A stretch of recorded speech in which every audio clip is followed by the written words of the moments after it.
মুখ্যমন্ত্রীর নির্দেশে কাতারের বিশ্বকাপ ফুটবল দেখতে যাওয়া পিছিয়ে দিয়েছেন মদন মিত্র। সোমবার ট্রাইব টিভির সঙ্গে এক সাক্ষাৎকারে মদন মিত্র জানান 23 তারিখে তিনি কাতারের উদ্দেশ্যে রওনা দেবেন। ট্রাইব টিভির প্রশ্নের উত্তরে অখিলগিরি প্রসঙ্গে তিনি বলেন, ওর জিন আর শুভেন্দুর জিন একই রকম, তাই অখিলগিরি মাঝে মাঝে এসব বলে ফেলেন।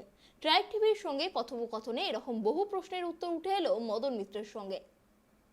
দেখুন, অ্যাকচুয়ালি আমি আপনাকে আবার বলি, আগেও বলেছি, শুভেন্দু আর অখিলগিরি হচ্ছে ভাইয়েরা ভাই। তো অখিলের মুখ দিয়ে যে কথাটা বেরিয়েছে এটা অখিলের নয়, ওটা শুভেন্দুদের জিনটা এখনও পুরো।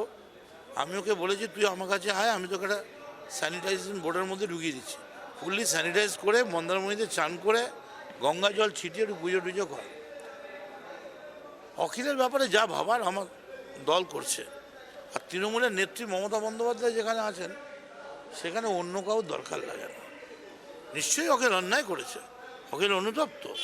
আমাদের সিএম বলেছিলেন দ্রৌপদী মুর্মু ক্যান্ডিডেট হবে, জানলে আমরা তো ক্যান্ডিডেটই দিতাম না। তার মানে জিনের জন্যই বলছেন অখিল আর শুভেন্দু জিন। এক্স্যাক্টলি। জিনটা মানে এখনও প্রভাবটা সেই শুভেন্দুদের জিন শান্তিনিকেতনে এখনও। এক্ষুনি অখিলকে বলে এলাম তুই ভালো করে গঙ্গায় আয়, আমি তোকে বড় গঙ্গায় চান করাচ্ছি। না না, সিএম একদম মান করেননি। সিএম বলেছেন বিধানসভার অধিবেশন বসছে, 23 তারিখ অবধি বিধানসভা করবে, তারপর তোমায় ছুটি দিলাম। আমি অফিসিয়ালি সিএমের সম্মতি নিয়ে, তিনি আমার দলের নেত্রী, সিএমের সম্মতি না নিয়ে আমি যেতে পারি নাকি? এবং বিধানসভার স্পিকারকে দিয়ে এবং টু কন্ডোন মাই অ্যাবসেন্স উনি রিড আউটও করে দেবেন অ্যাসেম্বলিতে আমাদের সমস্ত সদস্যদের জানাবার জন্য।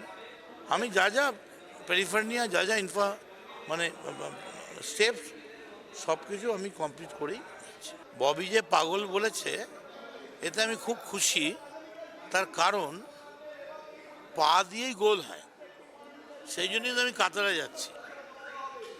গোল দিতে গেলে পা লাগে, আর দুনিয়ায় আজ পর্যন্ত শেক্সপিয়ার থেকে আইনস্টাইন যেই হোক পাগলের বাইরে কেউ ছিল না। তো আমি ববিকে পাগল বলেছি, আমিও পাগল তুইও পাগল, দুজনে মিলে রপা হয়েছে একটা ফার্স্ট ক্লাস বিরিয়ানি আমায় খাওয়াতে।